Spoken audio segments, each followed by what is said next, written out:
Are we ready to shift left on identity? What more do we need to know about identities before they enter our environment? You're listening to Defense in Depth. Welcome to Defense in Depth. I'm David Spark. I'm the producer of the CISO series, and joining me as my guest for this episode, you've heard him before. Whether you like it or not, you're going to hear him again. His name is Steve Zalewski. Steve, say hello to the audience. Hello, audience. Do you think there's anyone who is the not part of hearing Steve Zalewski? I don't believe there is a case. I've yet to hear anyone say, I don't like the Steve Zalewski episodes. I've never heard that. Well, that's a good thing. We got to keep that track record going. So far, I haven't heard it. And please, audience member, don't be the first one.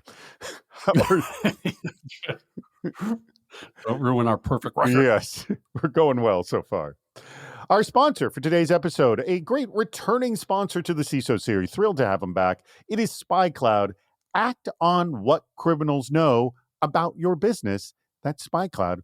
We're going to be talking about it more later in the show. And our guest today brought to us from SpyCloud. That in just a moment. But first, let's talk about the topic at hand, Steve. You said on LinkedIn that IAM program, that would be identity access management programs, provide a good baseline for identity. They do, and it's standard. It's like getting locks on your doors. But we're increasingly seeing a variety of identity information being weaponized by threat actors to target organizations. So how do we expand our understanding of digital identities proactively? And that's the key thing here. So it's not something where we just accept the identities into our system, but rather we know something about them before they enter our environment. That's kind of the question you posed to our community. And what was kind of the feedback you got? Great feedback, first, I want to say. But the thing that struck me in looking at all the feedback there was no consistency in the answers. It ran the gamut of we need to do MFA, or we need to look at threat intelligence, or we need to do better with authorization, or we need to get better alignment with the business. And what I was really hoping in the conversation, right, and putting it out there was shifting left, whether you believe shift left or not. But it was to get us out of the box of doing basic identity lifecycle management and understanding it isn't trusting the identity. It's determining, is it a reasonable expectation to let the identity do something at a point in time? And one of the things, I think your point is, the reason it was all over the map, unlike IAM, which has been around for a while and well identified, this effort we're trying to do is far from well-defined. And I think that's what we're going to discover here. Yes, Steve? Yes. And when I say identity lifecycle management, right, this is a key IAM thing, which was an identity is born, it is given rights, and then it is removed. And that's traditional identity and access management. And everything we're talking about is it's not just being born, be given rights, and being removed. It's in being born and at the right stage, right? What is appropriate? It's the enrichment beyond just giving me access to an application. And it's the people you've yet to give access to, which we'll also be talking about as well. Well, we're going to have this discussion with someone who is an expert on this very topic and will expand our view of identity. And that is the goal here. It is our sponsor guest from SpyCloud, the Chief Product Officer, none other than Damon Fleury. Damon, thank you so much for joining us. Really excited to be here. Really excited to talk about this topic. It's such an important topic to any security program. What are the elements that make a great solution? Bojan Simic of Hyper said, quote, "We need more deterministic ways of verifying both accounts and people across all identity stores. The average enterprise manages an employee identity in 25 different places, which means that we have to think about identity security as a horizontal layer of controls that need to be applied holistically." I think there's a lot of people who agreement with that, but not a lot of people apply that. And I think that's an interesting take here. But Jay Dance, also of StubHub, said we should perhaps look at data other than identity data, like Does a user visit websites that are high risk, use high risk tools on their corporate devices, access high value business data? If we are able to deterministically identify high risk situations, we may then be able to use that score to not only allow for authentication / access to high risk sensitive data. So both of these people here, Bojan and Jay, bring up really, really good points of there are lots of ways to measure people other than the traditional ways we've been doing it, Steve. And I would say this is what we were starting with. There are two ends of the spectrum here, right? What Bojan is saying is, look, let's have one authoritative source of all identity data so that I know who you are. And we don't. We have systems of record spewed all over that duplicate the authoritative source for any number of reasons, which means we're potentially making bad decisions on bad data. You get to Jay, who says, look, assuming we solve that, we need context because we can't trust authentication. So we need additional context to determine not just the authentication, but the authorization. And so now you see kind of the two ends of the spectrum, which was we never got the first part right. And now we're being demanded to get the second part right. So I think, Damon, both of these comments really kind of dovetail, correct me if I'm not, to what you're doing over at SpyCloud. I'm sorry, kind of just jumping to this right away, in that this is the way you're thinking, isn't it? 100% it is. It's really important when you're setting up your response to identity security issues to understand everything you can about that individual. And so I really, I think Bojan and Jay have a lot of the right ideas here of you need to gain access to that information, collect it in a place where you can take action and then understand and make decisions based on it. Then I would just like to add to it, I know this will be part of the conversation as we go, that there's way more information out there than what you have right in front of you and within your one organization. Oh, here, let me pause you there for a second. Let me pause you because I want to delve into that so people can really get a true picture of what you're talking about. What is that additional information that most of us are just not taking advantage of that is out there? Yeah. So it's information about that user and whether they've logged into other sites that have been compromised. So the things we all know about are credential sets, right? There are tons of credential sets, and we have actors that use the credentials that are out there to fuzz them and to figure out, can I see a pattern? And then use that information from their old personal life or from their prior work lives to access a particular business. But the information goes much deeper. There's session data that can be used as a session cookie to perform session hijacking. There's information from people's personal computers that have been stolen by malware. There's file information. There's information about the applications that they use and how they access their own infrastructure or access their companies. There's even information from people who've been phished and the data that's been stolen from those efforts. There's information about their financial lives. All of this data can somehow be brought together. If you want to target an organization, you pick out the users you want to target. You can look through their digital identity and the larger sphere of their digital identity. And all of that data can be used against our enterprises. We are going to delve more into that as we continue. Would this work? Drew Simonis, who's the CISO over at Juniper Network, said, quote, not to be pedantic, but this isn't shifting left. It is expanding the scope of intelligence and analytics to include more identity information. So he corrects us there, and this is what we were just talking about. Good job, Drew.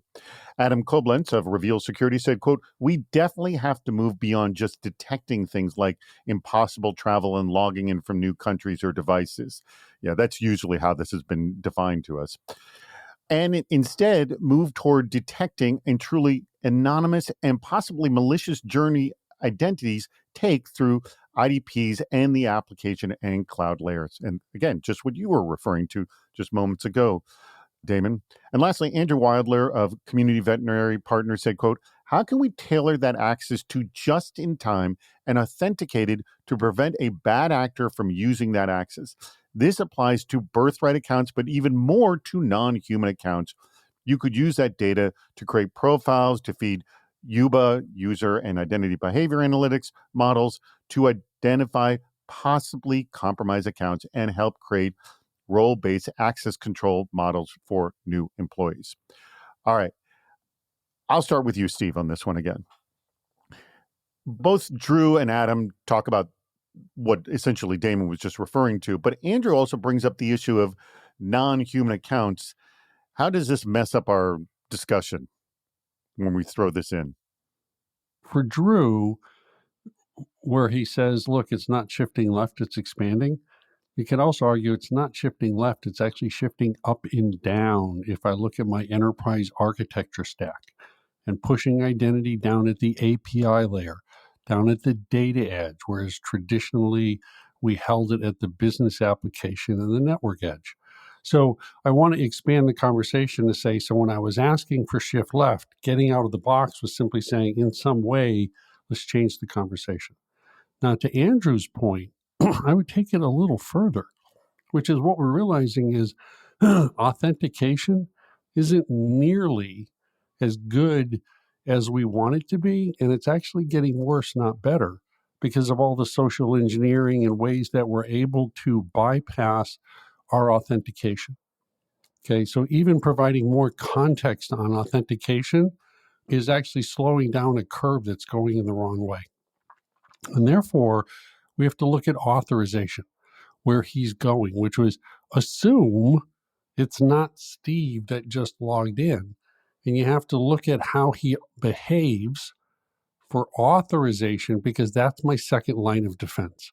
And we have to really harden that, and things like threat intelligence in the way that I normally operate. What is the business application path flow?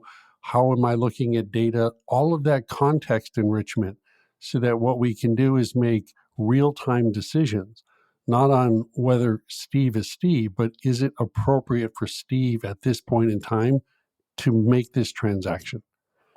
So, Damon, throwing back to you again, there's a few issues here, but this whole desire to make just in time, and you in the last segment explained all these different factors and all these variables, and it seems quite complex to be able to make a just in time decision with that sort of very naughty information you provided. How is that done?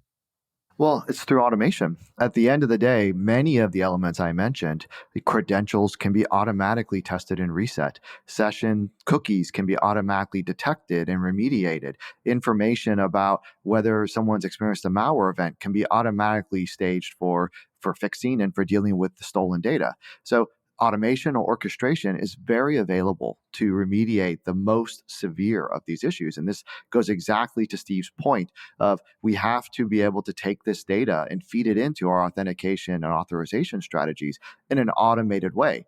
Now, the other data, some of the other data I mentioned, that's great for context, but all of the available tools today, your very common IAM tools, have the concept of risky users, have the ability to modify policy and access and authorization.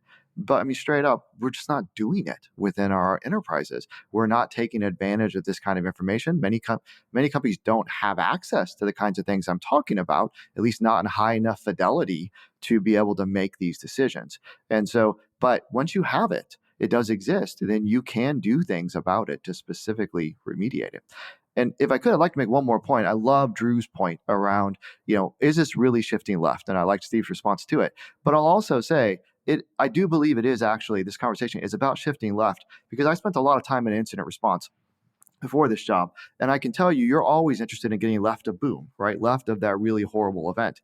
And the things that we're talking about remediating and getting in front of, we're not trying to stop that unauthorized access. We're trying to stop what they're going to do with that unauthorized access, the ransomware attack or the theft of IP. And so anything we can do to understand what's happening to your users and get ahead of that and make that change, you're getting way to the left of the real problem when they truly damage your business. Who's our sponsor this week?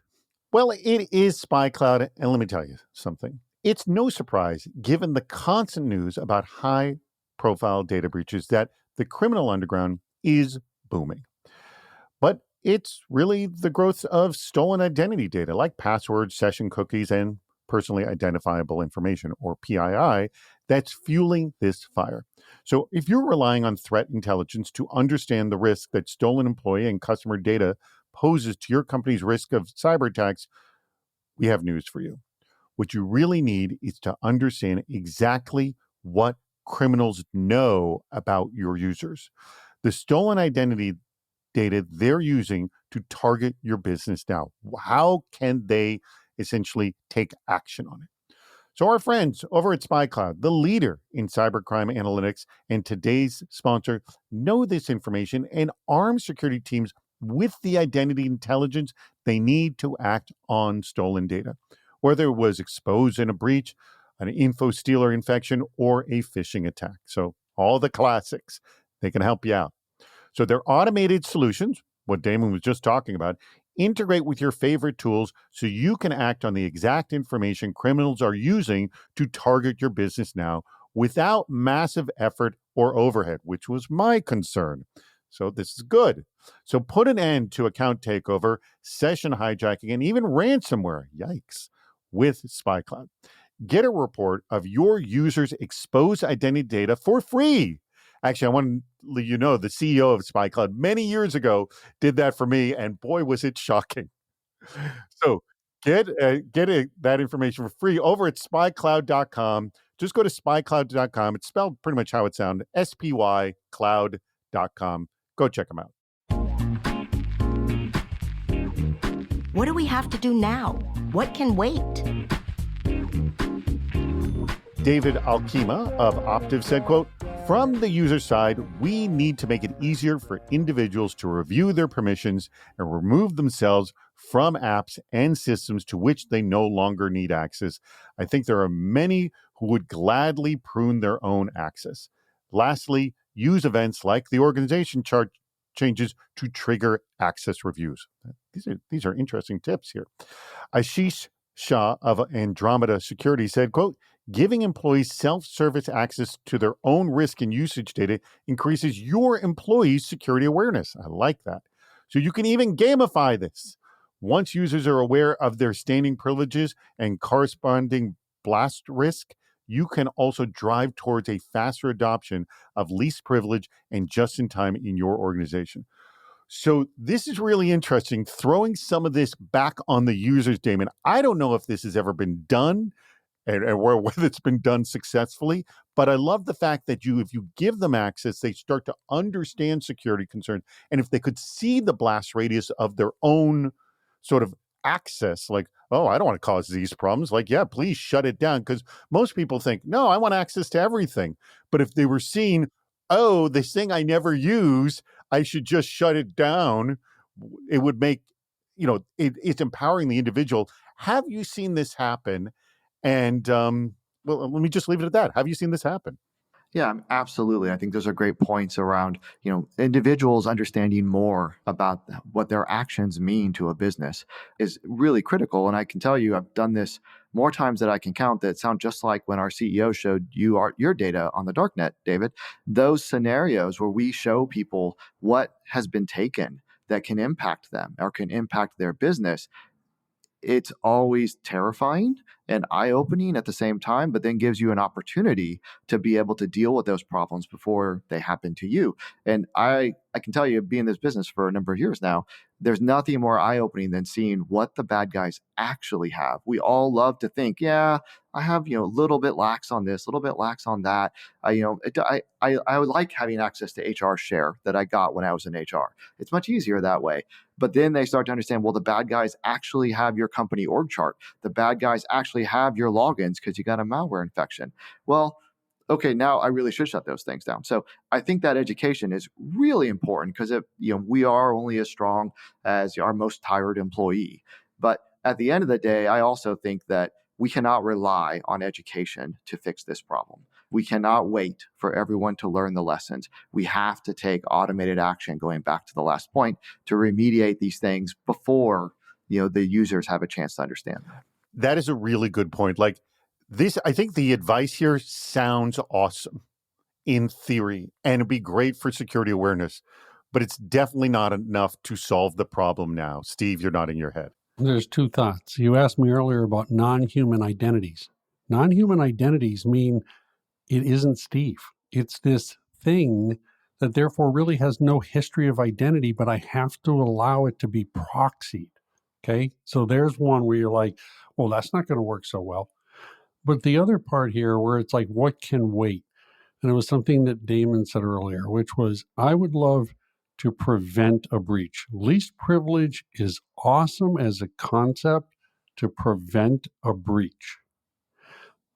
The better I am at it, the better the results. But oftentimes, the friction of securing my company is more than the business is willing to accept. And so then they start to go around.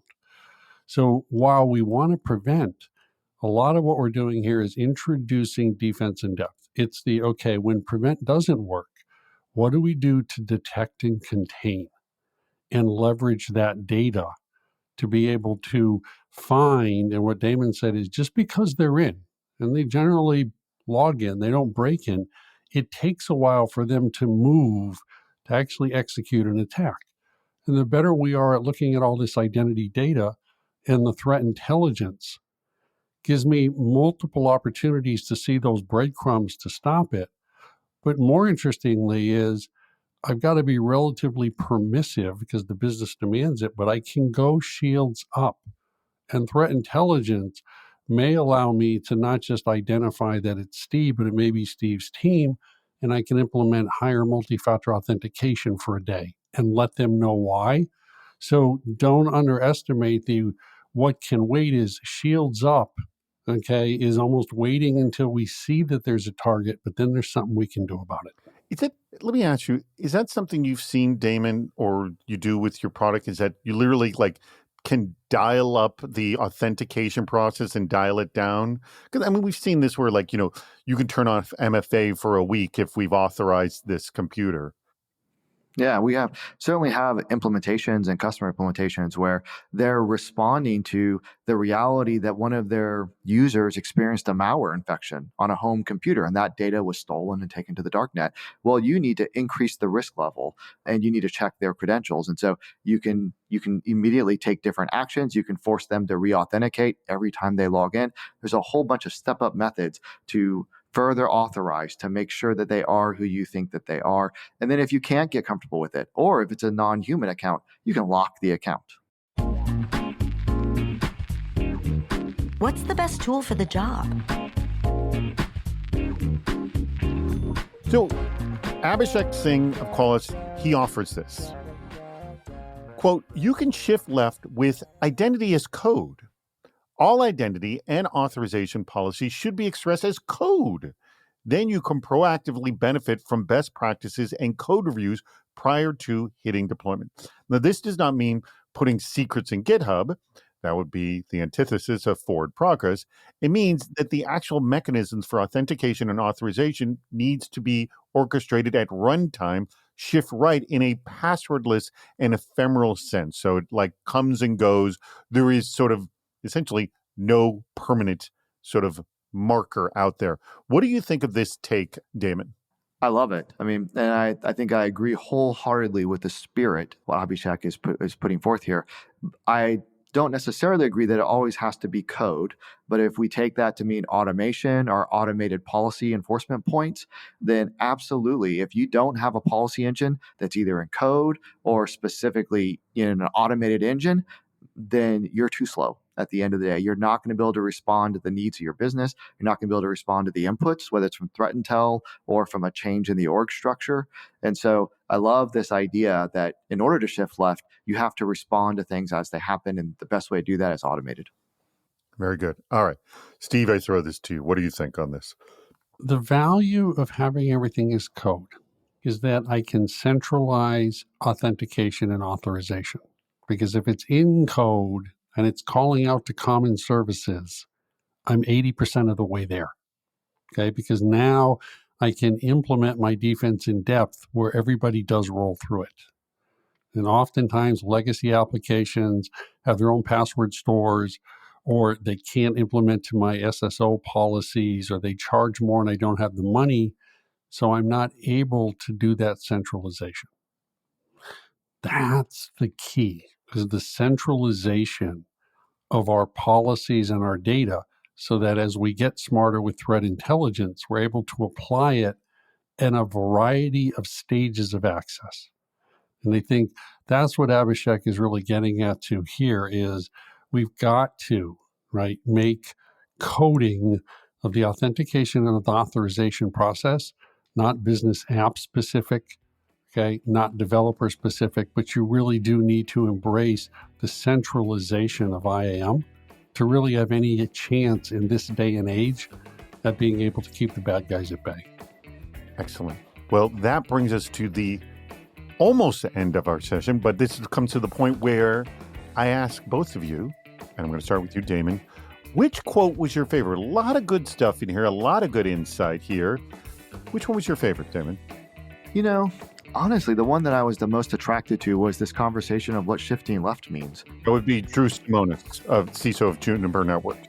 Right. At the end of the day, like, is it truly, like, to me, the conversation around, like, it just kind of leans into the conversation around why are we doing this? Why are we spending time on trying to understand identity analytics? Like, well, I'm not interested in doing this to have better stats for the board. Of course, that's important for every CISO, but I want to get ahead of the actual threat. And I think it kind of highlights a conversation that we need to continuously have within the industry of, like, identity is how they are getting in, right? As Steve already said, right? They're not breaking in, they're logging in.